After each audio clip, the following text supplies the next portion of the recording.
It is August 23rd, and I have just finished watching the first episode of the Aquaman, I guess. Yes, Aquaman storyline, the Atlantis storyline. That's what we'll call it.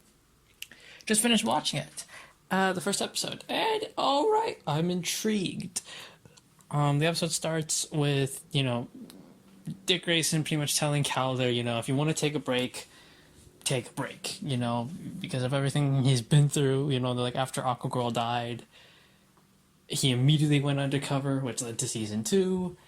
And then after season 2, Dick kind of shoved everything onto him to be the team leader again. Then he became Aquaman, and all this type of stuff. But Calder's like, nah, I'm good. I have a conference to prepare for Atlantis. And that's what this main episode was about. Got a big conference of a bunch of people there. We could have the old Aquaman. We have Mira there. This Mira is cool. She actually isn't a husband beater. Then we have, just going around the table, introducing these people. And then one of them caught me was Lori Lemaris is there. Superman fans will know who Lori Lemaris is. I was shocked. I was like, oh my god, they put her in it. So she's there. Garth is there for a cameo as well. We have Aqua. I keep want to say Aqualad. It's Aquaman. Calder. I'll just call him Calder. Calder and his boyfriend. I don't know his name. Wind or something. They take the girl whose name again I don't remember from season 3. She was discovered she had Atlantean abilities. They took her out on a night to a club, and then a fight between Lori and the shark delegate happened, and Calder had to cool tensions there. Then we get to the conference, and it's interrupted and attacked by Ocean Master. Now, you might be, if you're a Young Justice follower like I am, you might be confused with that. Didn't Ocean Master die in season 3? Because I'm very certain Lady Shiva cut his head off. So, how is he here? How is Ocean Master here? I'm very certain I saw Lady Shiva cut his head off when he tried to kill all the wives and children of the superheroes. Continuity error, maybe? I think. Methinks. Anyway, putting that aside, we also had the other arc, 2 arcs in this. So they're not arcs, they're mini stories, obviously. This is one arc. Is we got to see Violet, aka Halo.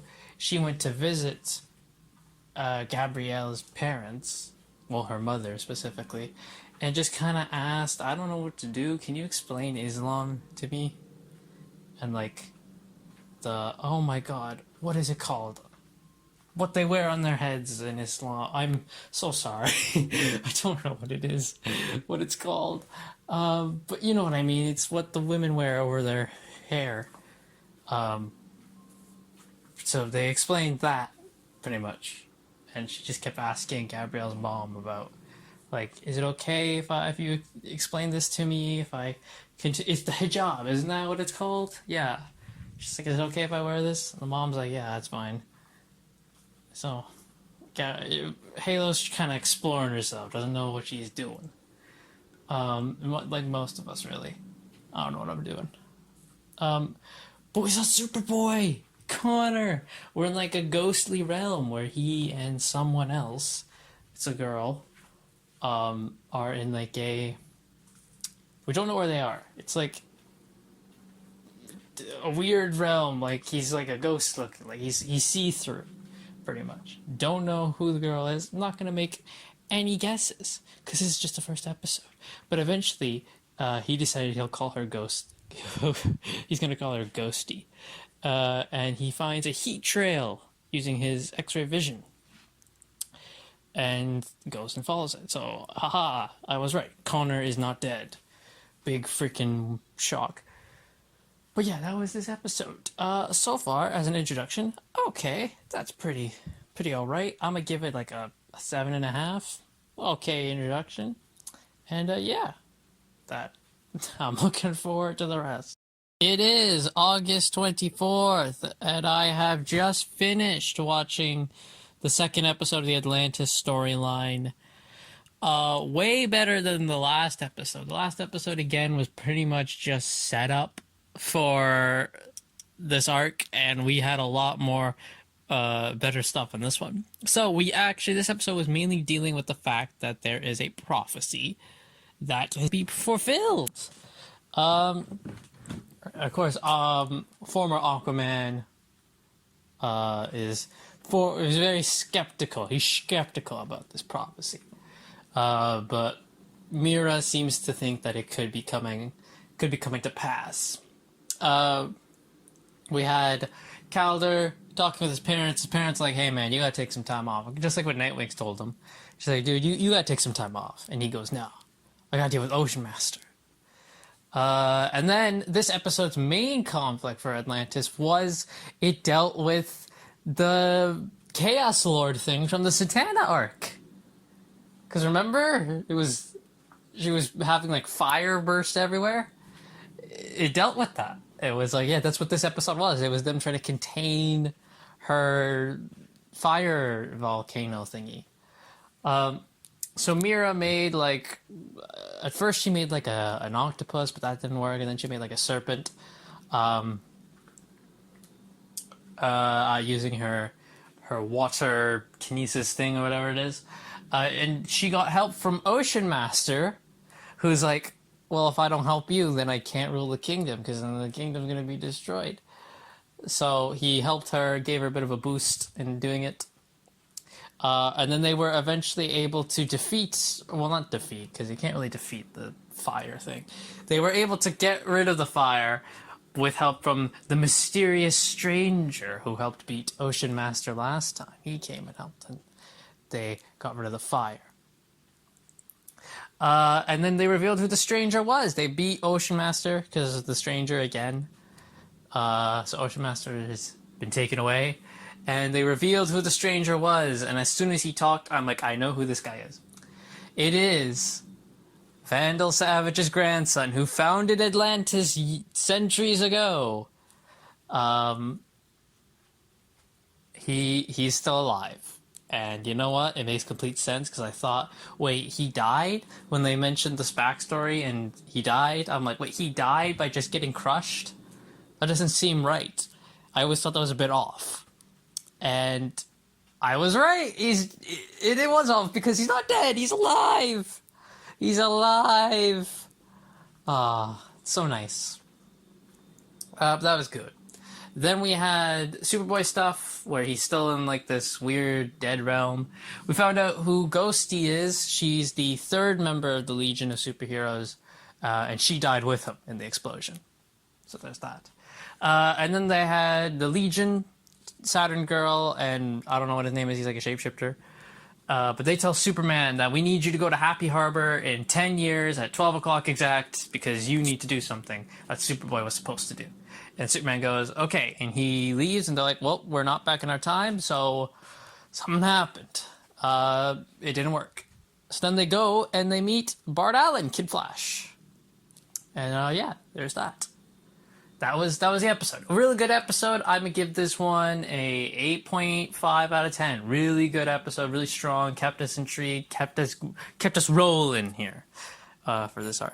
So today is August 25th, and I have finished watching the third and penultimate episode of the Atlantis storyline. So, we start with them doing some DNA tests on Vandal Savage's grandson. I think his name's Aaron, right? And they're like, well, it's a match for Vandal and Cassandra Savage, but they need more data, So Arthur pretty much tells Calder, you get a small team and you go to the site of where his statue broke, and you go and see if you can get his crown, so that way we can do a full-on test. And Calder, Wind, Lagon, and her name is Delphi. She's the one from season 3, who is an Atlantean now. All four of them go, and they have a massive cave-in. Oh no. So, yeah, there's that. We get to see Connor again in Phantom World, wherever the hell he is, with Ghosty. And he's seeing, not real, projections of people he loves, telling him to, keep going, because he's bouncing from, asteroid to asteroid, and he's like, I don't know if I can keep doing this. He sees Megan, cheering him on, then he sees Wally cheering him on, and then Superman cheering him on, and then eventually he sees himself as Match kill Superman, and he faints. So, that's Connor.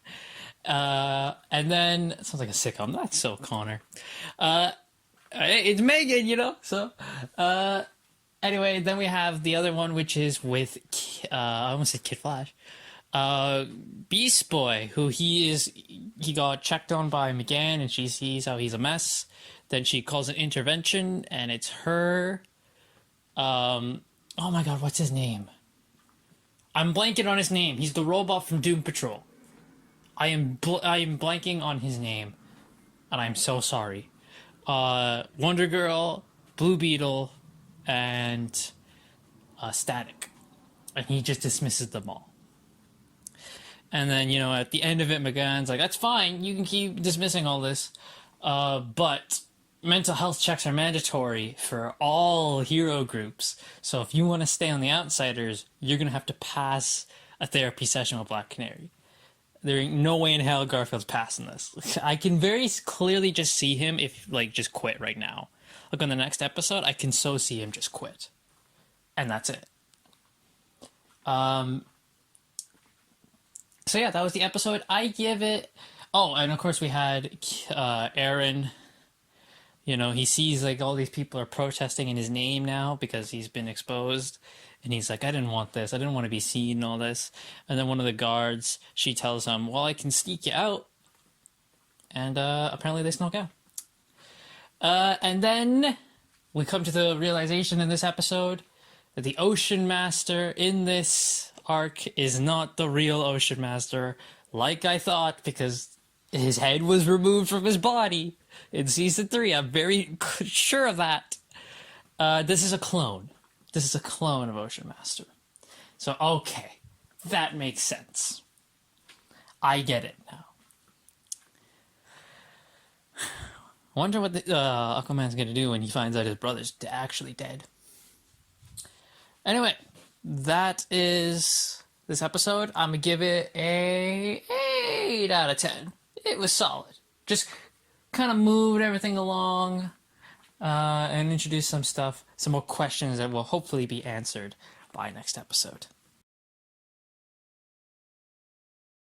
It is August 28th, and I have just finished watching the final episode of the Atlantis arc. I'm pissed. Wow. Okay. Let's take this slow. So, we found out that the Aryan is not actually Aryan. He's Ocean Master. Remember I was like, didn't Ocean Master die? Well, yes, he did. And what happened is they found DNA from Aryan, made a clone body, put Ocean Master in it. And he's been pretending to be Aryan this whole time. So the Ocean Master there, they proved he was a clone. And there's that. It's been weeks since the last episode. Calder, Wynn, Lagon, and Delphis have been trapped for like a week in that cave. They found the crown, and then they escaped. And then Aryan/Orm put the crown on, but the Lords of Order were like, hell no, you ain't Aryan, and then they killed him. So we died again. And we're getting to the part now where I'm about to get pissed off. Mira's like, well, this is proof he was fake. We should stop believing in prophecies. My husband is your one true king. And everyone's like, all right, yeah, we're going good, right? And then he goes, no, I am not the true king. Mara is the thing from the prophecy. And I think I said F off out loud 3 times, maybe. God, man. We were doing this now? Huh? We want to do this? Huh, Greg? Starting to see what you're doing here, buddy. Maybe season 5 never should happen. I'm starting to think. We get more stuff with Connor, though, like when the bus showed up in the Zatanna arc. And he's confronted by hallucination of Lex Luthor, and that's how the episode ends. Pissed me off with the Mara thing, very much so. Rolled my eyes and said F off, so that's never a good sign. Overall, I give the arc a 7 out of 10. Yeah, I think no, you know what? I'll say 7.5. The ending really is what matters, dude, because you can have a really good story and then the ending sucks and it just destroys it. And the ending was horrible. So yeah, there we go. That's it for the Atlantis arc. Join me next time where I'm going to do, I think,